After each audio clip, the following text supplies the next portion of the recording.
네, 한방에서 암을 치료하는 것에서 가장 중요한 것은 부정거사입니다. 우리 몸에 암세포가 들어왔을 때 그게 모두 암이 되는 것은 아닌데요. 그것은 암세포가 들어오면 약간 이런 우리 몸에 정상적이지 않은 암세포를 면역 기능이 파괴를 하게 됩니다. 그렇게 하면 암이 발생하지 않는 것인데, 한의학에서 암을 치료하는 부정거사의 부정이라는 것은 우리 몸의 전기를 키운다는 것입니다. 전기는 바른 기운이고 우리 몸의 면역력이나 체력을 뜻하게 됩니다. 그리고 거사라는 것은 사기, 즉 암이나 우리 몸에 병을 일으킬 수 있는 것들을 뜻하게 됩니다. 그래서 부정거사를 하는 것이 한의학에서 암을 치료하는 방법입니다. 결국 면역력을 키워서 암세포가 우리 몸에서 자랄 수 없는 환경을 만드는 것이 한의학에서 암을 치료하는 방법이라고 할 수 있습니다.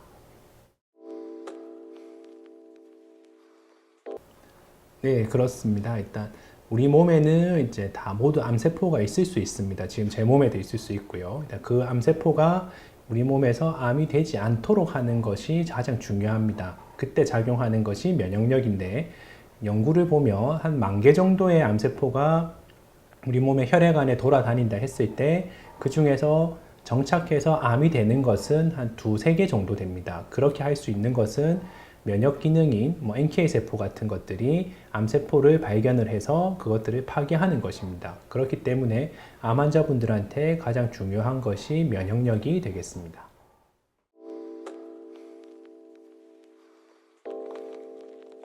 네, 저희 한방암센터에서는 크게 항암, 면역, 재활의 3가지 측면에서 암 환자분들한테 치료를 제공하고 있습니다. 특히 양한방 협진을 통해서 보다 나은 치료를 하기 위해서 노력하고 있습니다. 항암의 측면에서는 암세포가 신생혈관을 만드는 것을 억제하는 항암단 같은 약이라든지, 아니면 그 건치제제를 통한 이제 유생단 같은 약들을 사용하기도 하고, 면역 부분에서는 NK 세포의 기능을 올리는, 면역 기능을 올릴 수 있는 면역단이라든지 이런 약들을 사용을 하고 있습니다. 그래서 재활이라는 부분은 요즘은 암 환자들이 생존 기간이 길어지면서 재활을 통해서 일상생활에 복귀하는 것들이 필요합니다. 그렇기 때문에 재활과와 협진을 통해서 재활도 환자분들한테 하고 있습니다. 그리고 약을 잘 못 드시는 분들이 상당히 많습니다. 그런 분들에게는 약침 제제를 많이 사용하고 있는데요. 특히 진세노사이드 약침 같은 경우는 암이라든지 이런 부분에 염증을 잘 줄여주고 항암 기능에 가장 많은 효과를 가지고 있다는 IG3가 주 성분인 진세노사이드 약침을 통해서 면역 기능을 높여드리고 있고, 그 이외에 잘 못 드시거나 이런 분들 같은 경우는 비훈, 그러니까 네뷸라이저를 통해서 면역 기능을 올릴 수 있는 약제를 이제 수증기로 이렇게 흡입을 하게 해서 면역 기능을 높여드리는 방법도 많이 사용을 하고 있습니다. 그 이외에 협진을 통해서 고농도 비타민C 요법이나 아니면 미슬토 요법, 그리고 다른 이제 어떤 환자분들에 필요한 글루타치온이라든지 그런 다양한 방법들을 협진을 통해서 환자분들에게 가장 맞는 치료법을 제공을 하고 있습니다.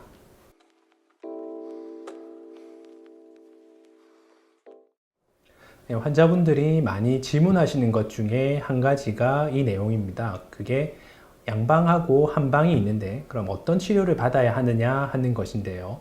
일단 양방 같은 경우는 수술이나 항암, 방사선요법처럼 암세포를 직접 공격하는 방법들이 많이 발전해 있습니다. 그래서 암세포를 직접적으로 공격해서 크기를 줄인다거나 하는 부분에 많은 장점을 가지는데, 이 암을 공격하는 방법들이 암세포만 공격하는 것이 아니라 다른 정상적인 조직이나 세포도 공격하게 돼서 많은 부작용들을 호소를 하십니다. 한방적인 치료는 앞에 말씀드렸던 항암을 할 수 있는 약제들도 있지만, 항암 치료의 부작용을 줄이는 방법이라든지 환자 자체의 체력을 기르고 면역 기능을 올려주는 방법들이 많이 발전해 있습니다. 그렇기 때문에 양한방 치료를 서로 같이 하는 것이 환자분들에게는 가장 좋은 방법입니다. 그것은 암세포를 직접적인 공격을 하는 방법과 그거의 부작용을 줄여줄 수 있는 2가지를 동시에 취함으로 인해서 환자분들이 보다 나은 치료와 치료에 인한 부작용으로 인한 그런 불편감들을 줄여드릴 수 있기 때문에 2가지 치료를 병행하시는 것을 권해드리고 있습니다.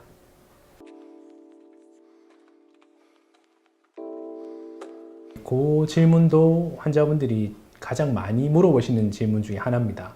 그게 보통 이제 보약을 먹으면 면역 기능이 좋아지는 건 알겠다. 그런데 혹시 이 면역 기능만 좋아지는 게 아니라 암세포가 그 보약을 흡수해서 암세포가 더 커지는 게 아니냐, 이걸 많이 걱정을 하시는데요. 그것은 사실과는 다릅니다. 특히 여러분들이 잘 아실 것 같은 십전대보탕을 예를 들어 보겠습니다. 십전대보탕은 저희 한의학에서 대표적인 보약의 일종입니다. 근데 이 십전대보탕을 투여를 해서 여러 가지 실험을 진행을 했는데, 어떤 이제 세포 단위 실험이나 아니면 동물을 대상으로 한 실험에서 보면 암세포가 커지는 것을 막고 암세포가 새로운 혈관을 만드는 것을 억제하는 것들이 많이 확인이 됐습니다. 그리고 임상적인 환자분들한테 적용했을 때도 암세포가 이제 커지는 것보다는 암세포가 더 줄어들고 환자의 생존 기간이 늘어난다거나 아니면 부작용을 감소시켜줘서 환자분들이 암세포를 암을 이겨나가는 힘을 줄 수 있다는 것들이 많이 보고가 되고 있고, 양약과 한약을 병용했을 때 같은 경우도 같이 복용했을 때 항암제의 효과를 떨어뜨린다기보다는 항암제의 활동을 더 보강을 해주고 오히려 환자분들의 불편감이 줄어들어서 항암을 끝까지 완수할 수 있는 것들을 더 이렇게 늘어나는 것이 많이 보고가 되고 있기 때문에, 보약을 먹는다고 해서 아니면 한약을 먹는다고 해서 암세포가 커지는 것이 아니라 환자 몸에 맞는 약을 정확하게 진단하고 처방을 한다고 했을 때는 환자분들한테 보다 나은 결과를 드릴 수가 있습니다.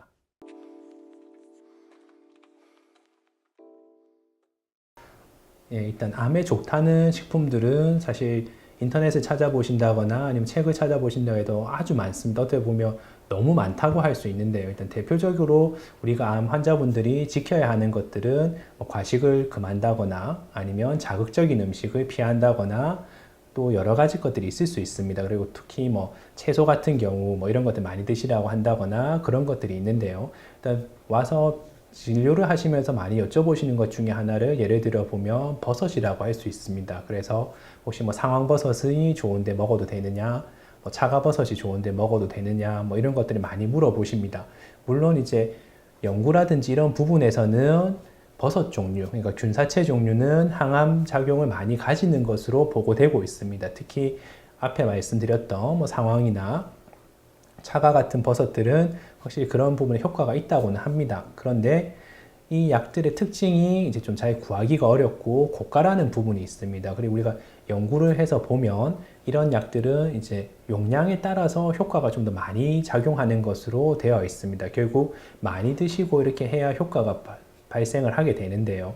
그렇기 때문에 버섯 종류는 대부분은 다 항암 작용을 가지고 있습니다. 그래서 한번 상황이나 차가버섯을 구해서 드시고 계속 못 드시는 것보다는 우리 주위에서 잘 구할 수 있는 표고버섯이라든지 아니면 송이버섯 아니면 느타리버섯도 마찬가지입니다. 그런 종류의 버섯들을 깨끗한 것과 좋은 것을 이제 잘 아시는 것을 구해서 오랫동안 음료를 드시든 아니면 반찬으로 해서 드시든 좀 장복하시는 것들이 더 도움이 될 수 있지. 어떤 특정 한 가지만 한 번 먹어서 좋아지는 것보다는 그런 것들을 구해서 좀 장복하시면서 꾸준하게 치료를 하시고 약을 드시는 게 더 필요하다고 생각합니다.